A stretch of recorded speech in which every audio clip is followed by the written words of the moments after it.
अरे 5-10% लोक जर एखाद्या झुंडीच्या द्वारे जर मुंबईला येत असतील, आम्ही तर 50% आहोत गावगाड्यात. म्हणायचे हो थांबा 2 मिनिट, आम्ही काय राज्यकर्ती जमात आहोत?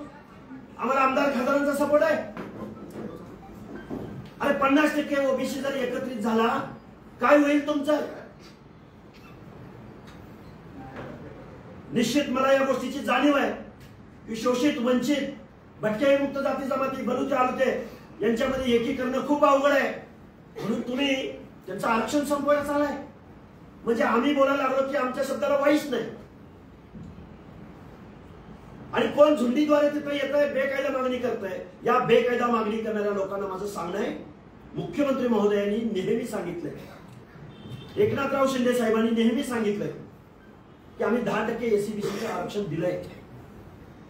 ओबीसीच्या कट ऑफ पेक्षा एससीबीसीचा कट ऑफ कमी असताना ओबीसी मधून आरक्षण का पाहिजे?